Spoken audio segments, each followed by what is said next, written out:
chainers, wherever you are in the world. This is Sarah Barnes-Humphrey with you today. Are you ready? Let's talk supply chain.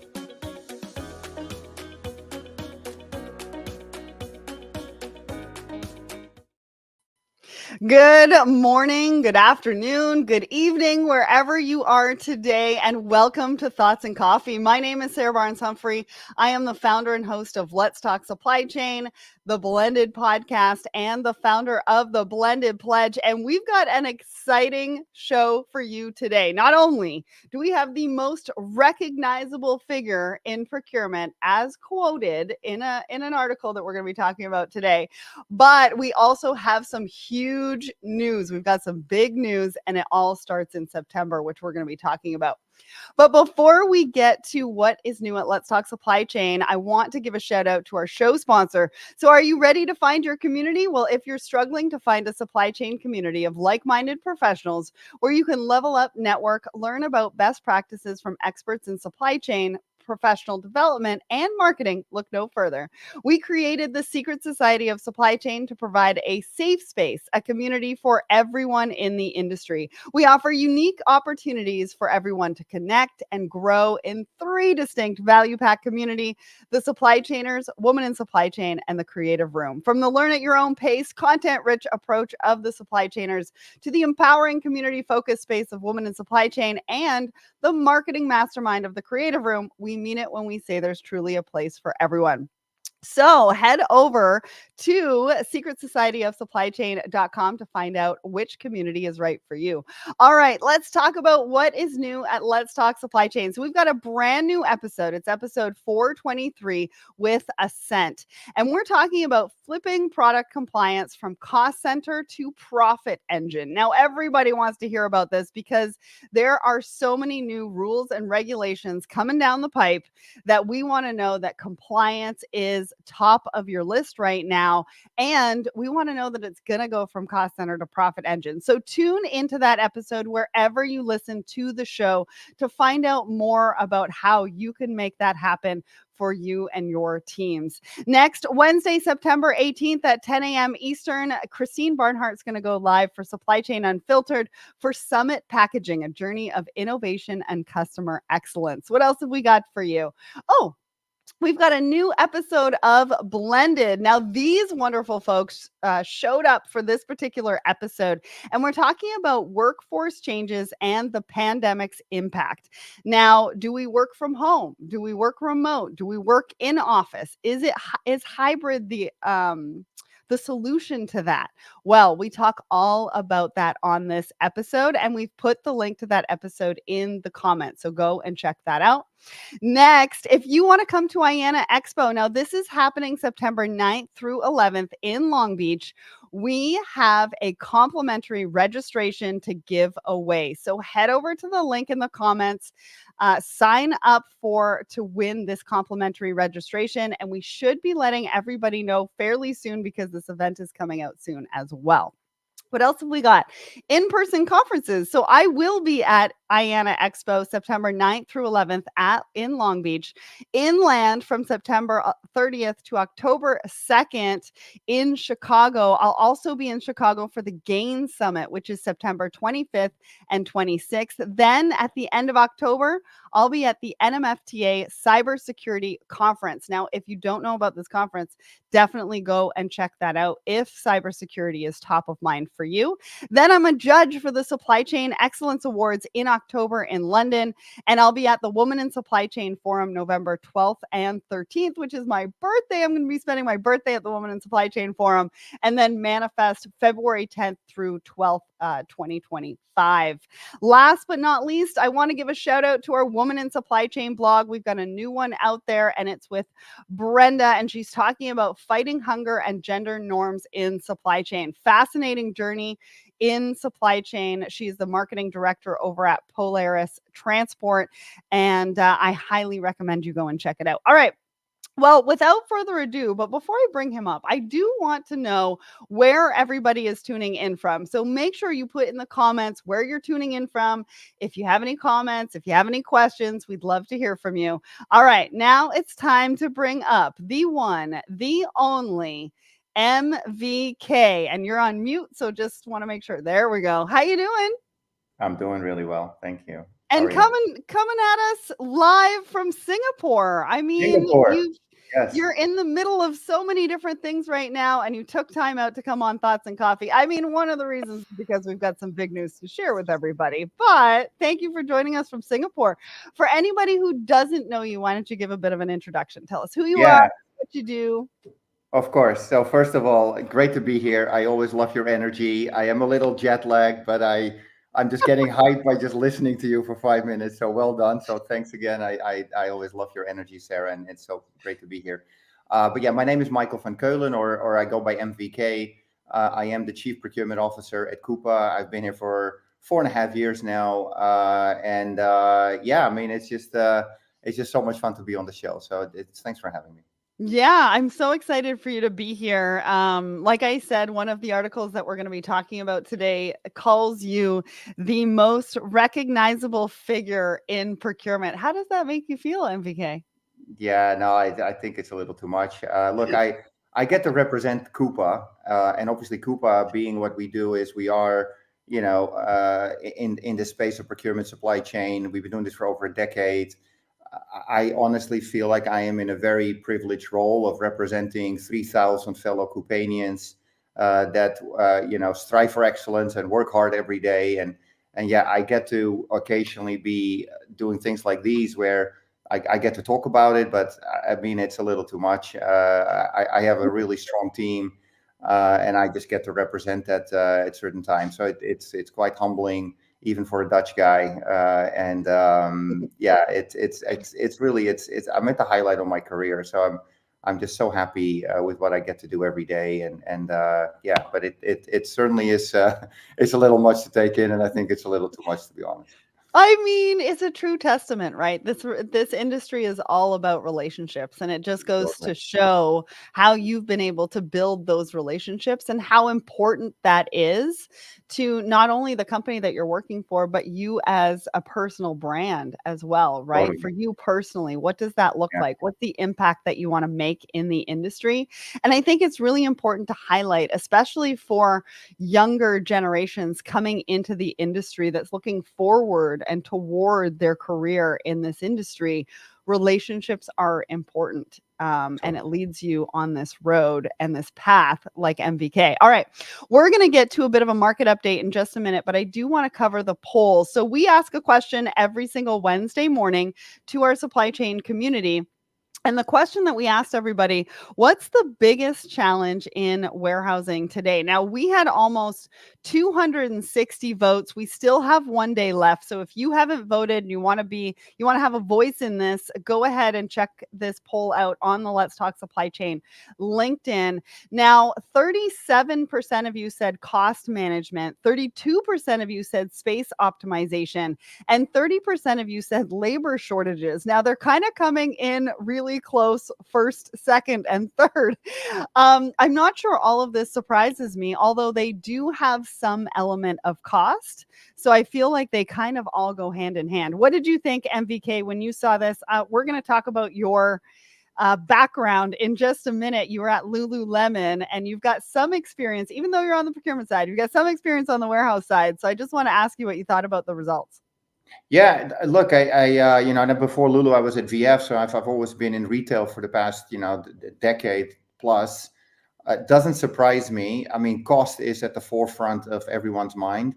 How do Mhm. we optimize the investments we've made in our warehousing, whether it's your own warehouse or through a 3 or a 4PL? So it doesn't really surprise me. I am a little interested in the fact that they're all equally split out almost. That's quite I interesting. know. But especially optimizing your warehouse and making sure you fill your racks, especially as you ramp up through holiday, when you're in Mhm. retail, for example, was always a key criteria for us, is to ensure that Mhm. we fill the racks. So that doesn't surprise me.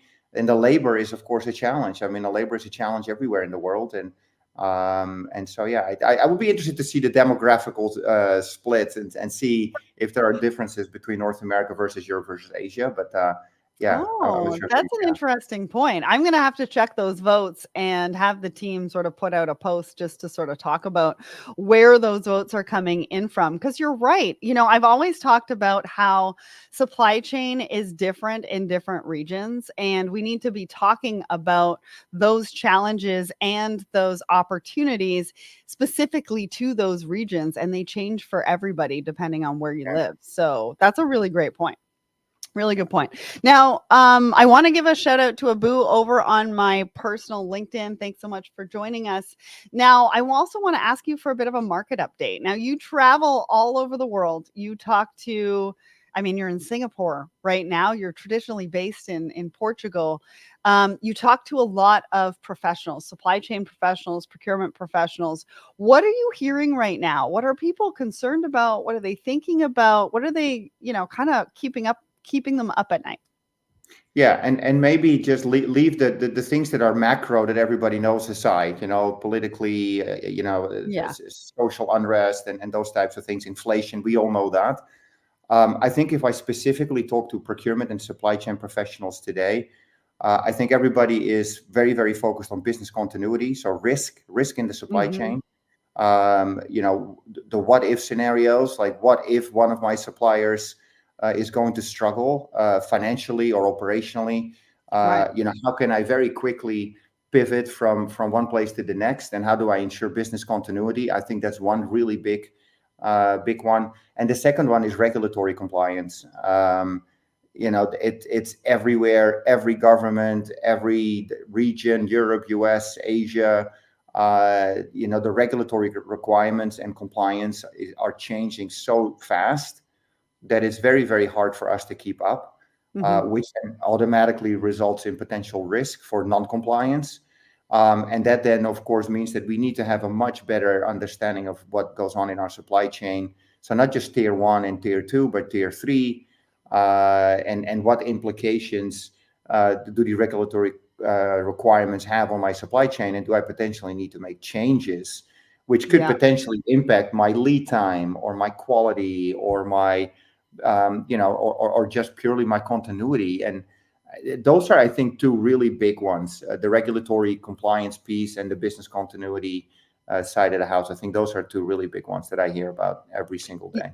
I mean, yeah, yeah, the regulatory side of things, we've actually done a couple of Thoughts and Coffee episodes and had some people on. We've just also done some podcast episodes about it as well, because product is not moving. It's getting denied at the border if you don't understand what that complete picture of your yeah, supply chain and your procurement actually looks like. What are your suppliers doing? Who are they hiring? What does that look like? No, the governments do not want to have product in their countries that have forced labor behind it and so much more. I mean, and the regulation deadlines are coming up really quickly. And so I think the professionals in our industry are feeling a pinch and they're feeling a little bit of pressure right yeah. now. Yeah, and I think the buzzword, of course, and we'll talk about it, is AI, Mhm. and that's where everybody's more curious. So it's, yeah, everybody talks about it, but I think it's more curiosity, and I know we're going to talk about it a little bit more. But that's maybe Yeah. the other one that everybody talks about. But I think that's an obvious one. Okay. Well, let's not keep everybody in suspense because we are just going to announce a little bit of big news. We're very, very excited about this. I am super excited about this. And we have a brand new live show sponsored by Coupa. And MVK and I are going to co host this new show called On the Margins. And we're going to be coming at you the fourth Wednesday of every month. And we're going to bring in new guests. We're going to be talking about hot topics. So, this market update that we just did on Thoughts and Coffee, you're going to get so much more. What else can they expect, MVK? Yeah, like you said, we're going to bring trailblazers directly from our community, but also outside of our Coupa community. We're going to talk about AI and how can AI solve source to pay problems.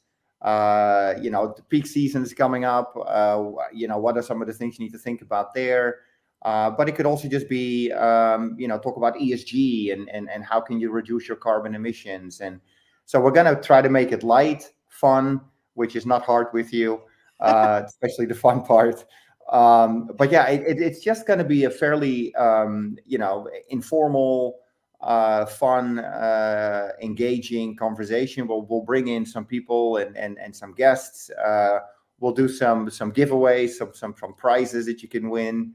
Mhm. But yeah, the goal is really to keep it informative, engaging, and fun, and something that people can start putting into their calendars and join once a month, and of course also influence what we want to talk about, because at the end of the day, we want to make sure it resonates with the audience. But yes, super excited. I Mhm. have personally been a fan of you, Sarah, as you know, before I started at Coupa. We've known each other for many Long years. time. And So I am on a personal front just excited to do this. It's almost like, how did this even happen? But that, I mean, and also the work that Let's Supply Chain is doing across the community, and you've been doing this for many years with your team, and the impact that you're driving. And so, yeah, I mean, it's for Coupa. It's almost like an honor to be part of this community that you built, bring our community, and then together, take ourselves to the next level. I mean, that's really the intention. So I'm super excited, really. I can't wait. We're going to be doing some fun trivia. So, our first episode is going to air Wednesday, September 25th. So, mark your calendars. I believe it's 10 a.m. Eastern. Mark your calendars. But also, check out Let's Talk Supply Chain LinkedIn page, because we're going to be doing a whole bunch of announcements. We've got some registrations. You're going to want to register because we've got some giveaways. You're going to want to be part of this. But as MVK said, we also want to hear from you, and we want to know what topics you want to be talking about, or you want us to be talking about on that show. So make sure that you send me a DM. Make sure you reach out to our team, the Coupa team, and we're going to be gathering all of that information to make sure that this is a show that everybody wants to watch. It's valuable, insightful, and super fun. All right. So I'm so glad that we got to announce that. I've been waiting Yes. for that forever. All right. Now, because you're going to be my co-host, let's pretend people don't know you, even though you are the most recognizable figure. Let's talk about our first article. Now, you were featured in this particular article in Procurement Magazine, talking a little bit about your journey. So let's get to know you a little bit, because we are going to be co-hosts, and I want my community to get to know you a little bit. Now, some of your past journey in this industry has been with Lululemon. You were chief procurement officer.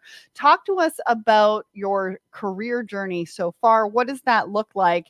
And you talk about bringing people and technology together. How do you do that? Yeah. So first of all, I'd say, as I said in an email earlier today, I consider you the host, and I'm going to be your sidekick. So you're your wingman, I guess. Or if you're Batwoman, I'm like Robin, I guess. Or anyway, that aside. But yeah, I mean, again, it's going to be fun. But yeah, my background is finance. So I started, born and raised in finance. I'm originally from Amsterdam. And But then I, at Foot Locker, realized procurement is just, the best thing in the world, and you bring your finance together with your business and your supply chain, and your impact that you want to drive. And so that's where I really landed into procurement, and did sourcing and stuff like that. And then at VF, set up the function of procurement in Europe, and then was given an opportunity to lead a global transformation, which was, a phenomenal journey. I learned a ton there. Then from Greensboro, moved to Vancouver, became a Canadian in the process as well, and was given an opportunity to do this at Lululemon, that at the time had no procurement, no supply chain. It was Mm. growing, but wasn't really being very successful with making it stick to the bottom line. And so was given an opportunity there to build a team, lots of support there. Became a Coupa customer, also at VF. And VF's the parent for North Face and Vans and Timberland and Lee Wrangler at the time, and a bunch of other brands. And so I've been doing this for a very long period of time. I have some scars that I'm more than happy to share along the way. But yeah, that's what led me to Coupa as well. Is I've loved procurement for a very long period of time. It's brought me so much. The friendships I've built, the partnerships I've created, and the opportunities that it has given me and my family as well. I've now lived in 5 countries. I travel the world. Some people call me the jet setter CPO, which I also You think is totally are. amazing. But no, I mean, it's just amazing. And the community that we have with over 3,000 customers, and that I now get to evangelize the profession that I've loved, probably before a lot of people realize what procurement was or is. Yeah, I mean, it's just almost like like a dream, if I can call it that. And yeah, Awesome. that's me in a nutshell. So, one quick question. You talk about the top lessons in procurement in this particular article. So, I highly recommend everybody go and read that article. What's the one top lesson that you would share on this show today? Yeah, I mean, maybe if I'm, yeah, I mean, the biggest thing for me is don't be afraid to get scars. And I talk about it in the article. Okay. And, don't misquote and say you need scars. That's not the point. But I do fundamentally believe that procurement is about change. Procurement is about occasionally breaking down the status quo. Procurement is about looking at things in a slightly different way. So is supply chain. How do we optimize?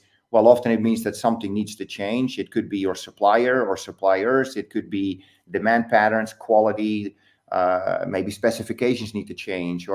But it's about doing something that is slightly different, not for Mhm. the sake of change, but for the betterment of the company, driving more earnings per share, driving more operating income, being more efficient, being more nimble, being more innovative, or whatever it is. And if you don't have that mindset of that, and you might be afraid to do that, or you feel like you're not empowered, then I just don't think that you should be in procurement. I fundamentally believe that you need to have the mindset that you're here to have an impact, and so that ultimately can result in scars. Some people might not like that, and that's okay. We're not here to make friends. We're here to for the betterment of our company and the companies that we serve, and so that to me has been the biggest lesson for me. I love that. Well, and you share more in that article, so everybody go and read that, but I'm glad that you were able to share at least one with us today. Now, I wanna get to our second article, and this is about generative AI, and Ifrata, I do see your questions over on my personal LinkedIn. We're gonna get to those in just a minute.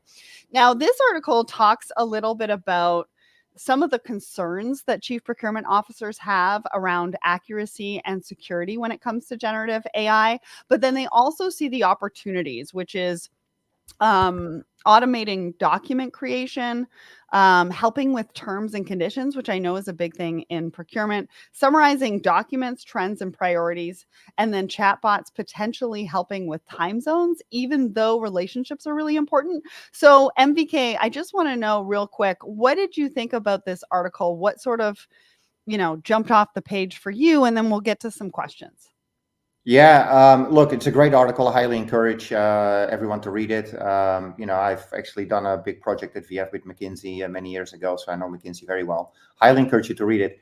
I do agree with a lot of what's in the article. I think the first thing is data integrity. How do you know that that the AI that is used to train the data, how do you ensure that the data is accurate, governed, controlled, meaningful, reliable? That is really, really critical. So the skepticisms, I totally get it, and the concerns. It is right at the heart of the company I work for. We'll talk about it another day. But making sure that your AI is trained on the right data, reliable data. We call it permission-based data access. We have $6 trillion worth of spend, and our AI is trained on real data from real customers doing real business with real suppliers. So that's Mm, what you want. So I think that the governance and the security concerns, 100% agree. I also do agree that a lot of the more tactical, repetitive tasks can already be done by AI. And that's not to be scared. Like if you think about contracting, terms and conditions, sourcing, supplier discovery, a lot of those things, they are there today. They are there in our platform. And I think that is great because why am I negotiating the same terms in every single contract every single time? right. It doesn't make any sense. I can have an AI train and do that much better, much faster, with much better outcomes than I ever can. And it allows me to focus my time and energy on things that drive more value, innovation, Mhm. supplier relationships, internal relationships, understanding strategy and understanding my supply chain better, and use the data to my benefit. So the tactical, the work that's in the McKinsey article, the tactical, the repetitive stuff, 100% is very receptive to AI today, and generative AI, 100%, and it allows us to be more strategic. And I don't necessarily always like the word be more strategic, because what does Right. that mean? but it just move up the maturity curve in procurement and be drive innovation and drive more supply chain excellence. Well, and you're Um, reviewing for exceptions. Right? You're not Totally. reviewing, or you're not writing it and then reviewing it and then having somebody else review it. You're reviewing and managing for exceptions. 100%. So, just a couple of questions because I know we've got to get to our last article. Now, Efrata, you do talk about, or you ask, what are the most promising use cases of generative AI in procurement? How can they improve efficiency or reduce costs?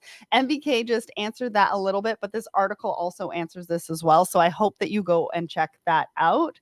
Bayram says, in which domain should the chief procurement officer focus in the next couple of years? What do you think chief procurement officers should focus on? Which domain? Meaning, what do you mean with domain? Maybe Like, I'm not. what are some of the trends? What are the things that should be Oh, top of okay. mind Sorry. for chief procurement Well, yeah. officers? Yeah. Sorry. Okay. Well, beyond what we just talked about, Mhm. I would say operating model. Look Mm, at your operating model and how do you ensure you're involved at the right time. I still so many times hear practitioners say, "I don't have a seat at the table," or "I'm not getting involved," or "The business involves me too late," or and I say, "Well, that means that your operating model is wrong." Um, so it is about people, process, technology. I've talked about it 125,000 times now, but if you want to talk about it in more depth, look me up, mvk@coupa.com, drop me an email. I always welcome conversation. But I'd say operating model is I think we need to think about with AI and all this technology, how are we operationalizing ourselves and how do we continuously become, what we call a margin multiplier. yeah. I really stress that.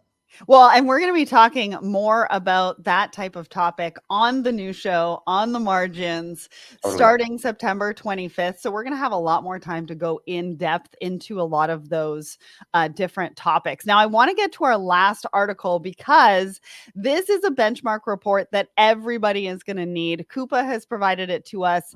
Now, it's KPIs to make margins multiply. MVK, you just talked about making margins multiply. What does that mean? What can people expect from downloading this report? Yeah, so maybe very quickly, we have, as I just said, more than $6 trillion worth of anonymized spend, permission based from our customers, 3,500 of them, across 10 million suppliers. That's what this report is based on. Okay, so it's a really big data set. And what we are able to do because of our architecture of our platform is we are able to pull out what we call key performance indicators. So think about things like spend under contract, pre-approved spend, electronic invoicing, invoices paid digitally. I mean, you can go through the report. We won't have time now to go through all of that.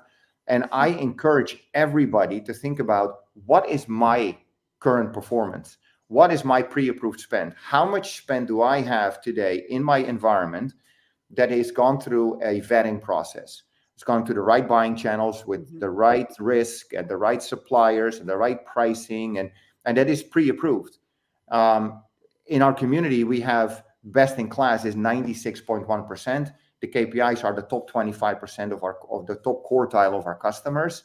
And think about like, where are you? And if you are not there, then let's talk about a path that gets you there.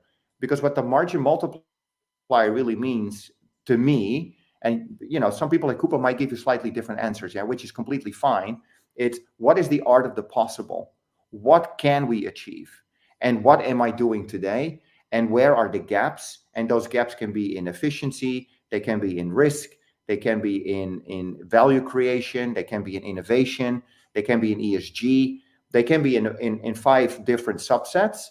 But ultimately, you need to think about like, hey, what is blocking us from maximizing our potential, and Mhm. what can I do as the CPO or in procurement today to bridge the gap? Mhm. And that's to me is what margin multiplier means, is like, you know uh, to maximize or live up to our full potential and craft a path to get me there. Well, and And I'm happy also, to help anyone with that. yeah, and it baselines your performance, right? So at Totally. least with this report, you know what you need to do, you know what gaps you need to fill, you know where you need to be, and gives you a baseline to work towards Yeah. and to bring to your teams and say, listen, this is where we're at today. This is where we need to be. These are Yeah. the action items that we need to pursue over the next, 6, 9, 12 months to be able to help us get there. So we have put this link to download in the comments. Go and check out the comments. If you're on my personal LinkedIn, I will be doing that in the next 15 minutes. So stay tuned for that. Download the report. MVK, I cannot wait to see you because we're going to be back live in just a few weeks. Thank you Can't so wait. much for joining us all the way from Singapore. And yeah, this was fun. Thanks to everybody who watched us today and was tuning in. And we'll see you next Tuesday after the long weekend.